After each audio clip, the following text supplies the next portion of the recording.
G'day, how's going?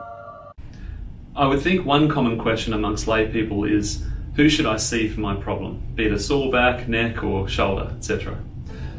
There's so many practitioners to choose from: chiros, physios, osteopaths, massage therapists, and the list goes on. But if you were to put a person suffering back pain in front of all of those practitioners I just mentioned and ask them, which one of you can help this person, do you not think all of them would put their hand up? Of course they would. Each one of those practitioners is going to at least think they can help with back pain. So how do you know who to go and see? I always ask my patients how they came to find out about me, and I'm amazed when they tell me, oh, I just searched for chiropractor near me. I mean, talk about taking a chance. Was that their only criteria, the fact that I was closest? If it were me, yes, I may perhaps wish to limit my choice to a certain location, but you've got to put more effort in, folks. Jump on their website and at least get a feel for the place and person you're going to entrust your physical body to. Have a look at their qualifications, the extramural studies they've undertaken, and how much they invest in themselves and their career. What are the other therapies offered at the practice? How diverse? And what is the scope of their practitioners' expertise? Do you get a sense that this person is passionate about what they do, that they're thorough, or is it really only important that they're just a 2-minute walk from you? When I was playing tennis, I used to travel over 50 minutes to get to my tennis coach because I understood that he was the best person for me to improve my game. Improving my game was so important to me that I would have travelled twice the distance because I understood that the efforts I was making to get that premium advice would see me improve quicker than if I used the local clown down the road.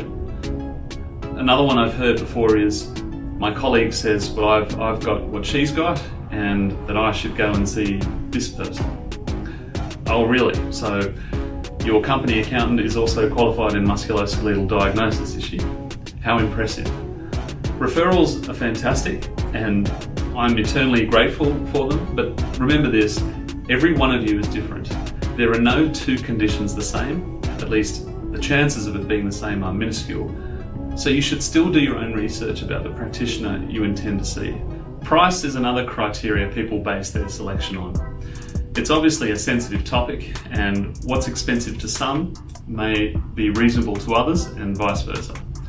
At the end of the day, would you rather see the cheap guy lots of times with little benefit or the expensive guy and get a result? Easy choice, I think, although things may not always play out that way. Sometimes you see the expensive guy and don't get anywhere either. So let's just say it's always going to be an expensive exercise, but just take into account what you're getting for the money you're paying. How long are your appointments? What's the quality and the facilities of the practice you're attending like? How qualified is your practitioner? How many years experience do they have? By all means, buy the cheapest dish soap if you must, but never shop based on price when it comes to healthcare. That, in my opinion, is just stupid. Some practitioners study for years and continue to do so in the hope that they can offer more to their patients, stay current in their field, and provide the best service possible.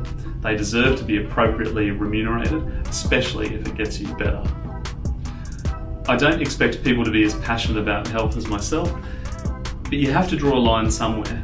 And so I say to people, if you're suffering a musculoskeletal problem and you take to Google to find someone to help you with it, don't be so lazy.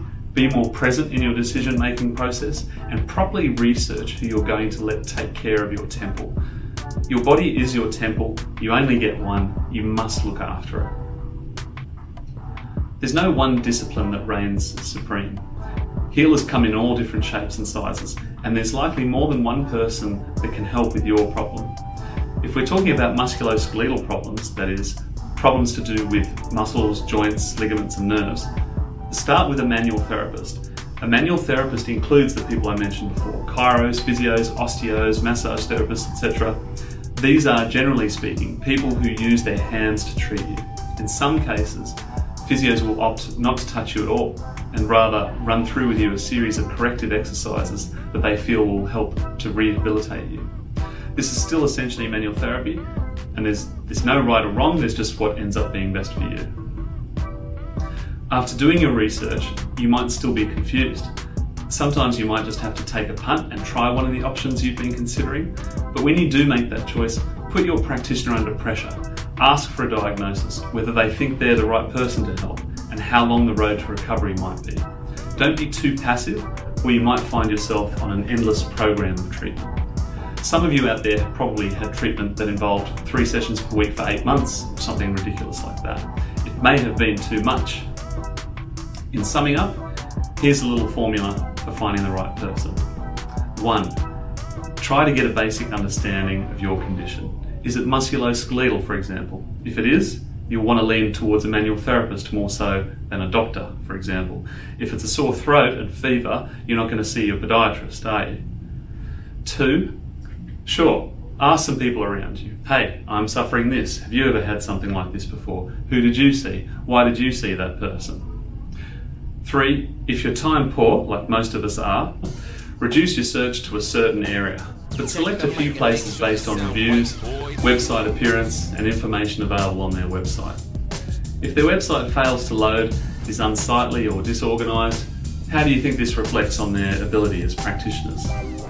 Conversely, if it's organised, well presented, etc., this makes for a much better impression. 4. Don't judge a book by its cover. Get in touch with one of the options you're considering. How do they respond to new inquiries? Are they professional? Are they freely giving of some information that might help you narrow down your selection? And 5, finally, go with your gut. After shortlisting a few places and getting a feel for them, go with who resonates with you the most. Thereafter, when you're in session with these people, put them through the gauntlet. Bombard them with questions. Keep them on their toes so that you either get the sense that they know what they're doing and they're helping you, or you're in the wrong place and you can pull the pin. Hope this helps. Thanks for watching. Please subscribe to my YouTube channel. Yeah, thanks mate, good on you.